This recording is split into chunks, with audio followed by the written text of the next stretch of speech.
Mercury is the nearest planet to the Sun, but if you assume that means it's scorching all the time, you're mistaken. At night, temperatures can drop to a freezing minus 180 degrees Celsius. During the day, however, they can surge to 430 degrees Celsius.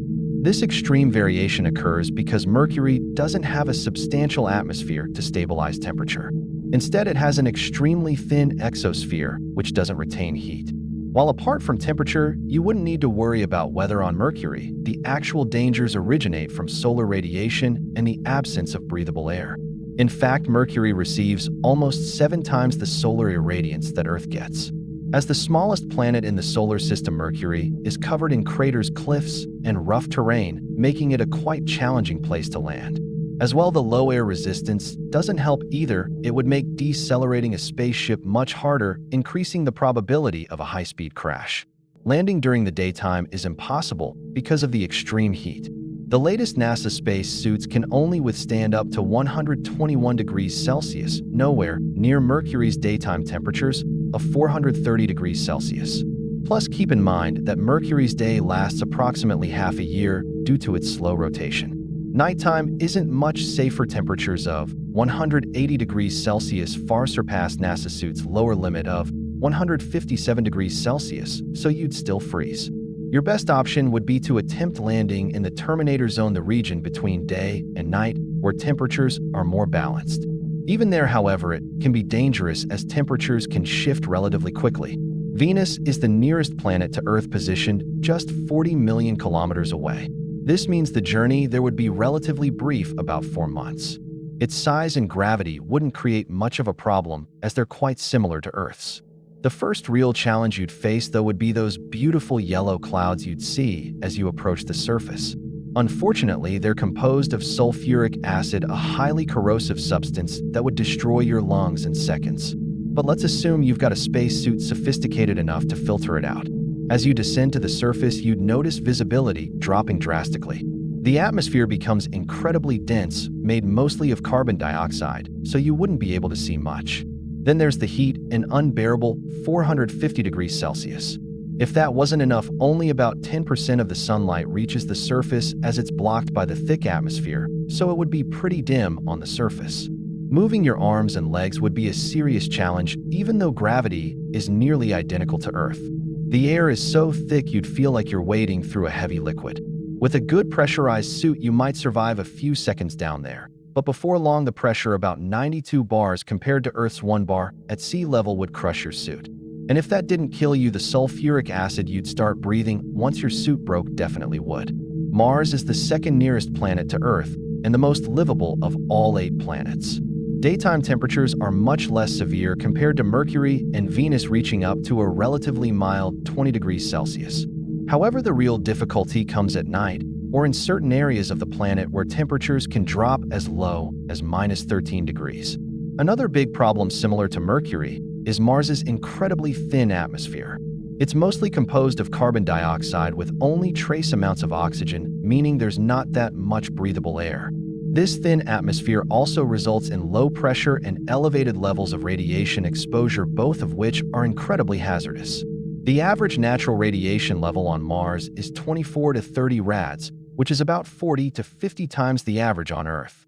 On top of that, Mars experiences frequent and extremely powerful dust storms with wind speeds reaching up to 100 kilometers per hour. These storms could pose serious obstacles, so any attempt at habitation would require a sustainable, airtight, and well-insulated life support system. Mars is the second nearest planet to Earth and the most livable of all 8 planets. Daytime temperatures are much less severe compared to Mercury and Venus, reaching up to a relatively mild 20 degrees Celsius. However, the real difficulty comes at night, or in certain areas of the planet where temperatures can drop as low as minus 13 degrees. Another big problem, similar to Mercury, is Mars' incredibly thin atmosphere. It's mostly composed of carbon dioxide, with only trace amounts of oxygen, meaning there's not that much breathable air. This thin atmosphere also results in low pressure and elevated levels of radiation exposure, both of which are incredibly hazardous.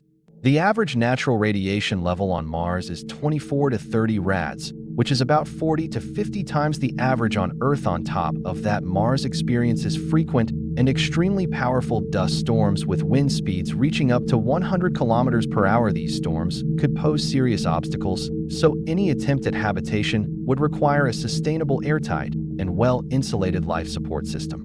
Jupiter is the largest planet out of the eight, and it's one of the most difficult planets to land on, primarily because of its extreme radiation levels. Even 300,000 kilometers away, the radiation would start penetrating your suit, and you'd be finished.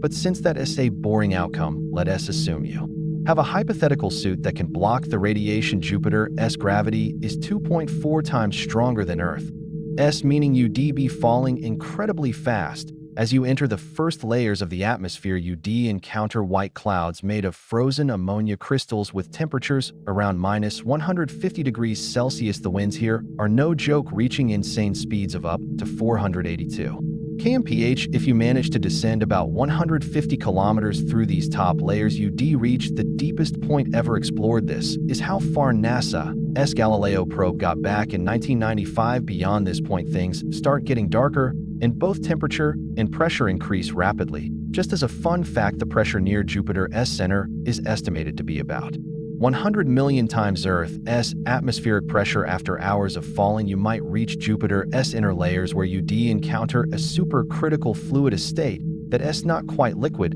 but not gas either. Here you'd kind of be swimming in this bizarre substance. If you continued further toward the center, you'd encounter metallic hydrogen, an extremely dense liquid that would trap you. But if you somehow managed to get through that, you'd reach Jupiter's core. Though we're not entirely certain if it's solid or not, the temperatures here would be about 24,000 degrees Celsius, roughly 4.5 times hotter than the Sun's surface.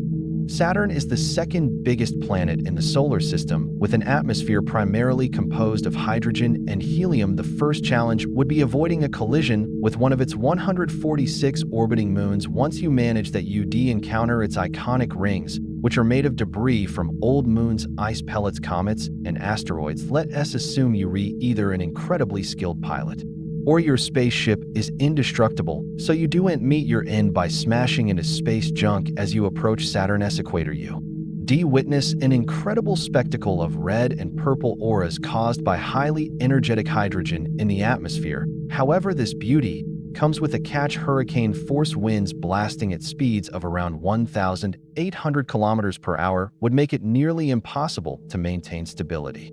Trying to enter from the North Pole wouldn't be any easier. Up there, you'd face a massive storm, so large you could fit 2 Earths inside it. This region also has ammonia clouds similar to Jupiter's, and temperatures that can plummet to a bone-chilling minus 250 degrees Celsius. As you fall deeper through the layers of clouds, the temperatures would start to rise again, eventually reaching 0 degrees Celsius.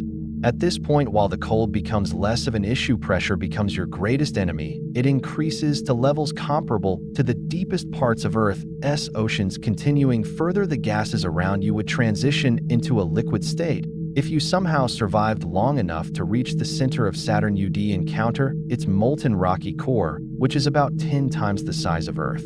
Temperatures here reach a scorching 11,700 degrees Celsius, more than twice as hot as the Sun's surface, with pressure roughly 1,000 times greater than Earth's. Uranus. This is where planets start getting really distant from Earth, making the journey incredibly long. Uranus is one of the 2 ice giants and the only planet in the solar system that spins on its side. It also rotates faster than Earth, with a day lasting just 17 Earth hours. By the way, being an ice giant doesn't mean the planet is a solid ball of ice. Instead, it means it is primarily composed of elements heavier than hydrogen and helium. Like Saturn, you'd need to avoid crashing into rings. Once you pass them, you'd find yourself surrounded by toxic gas, and the temperature would drop rapidly to below minus 200 degrees Celsius. This makes it the coldest planet in the solar system. If the freezing cold and poisonous atmosphere didn't get you, you'd descend through the first layer of the atmosphere. Here, things get even worse. The air becomes thick, and you'd be pelted by ice pellets.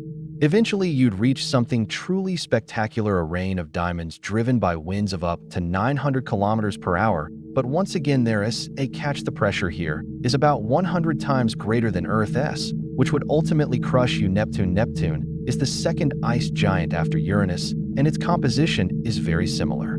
Being the farthest planet from the Sun 30 times farther than Earth, it's incredibly dark. Like Uranus. Neptune is extremely cold in its outer layers, but the inner layers are intensely hot due to immense pressure and heat from its core. Matter of fact, its core is about 7,000 degrees Celsius, which is hotter than the Sun's surface.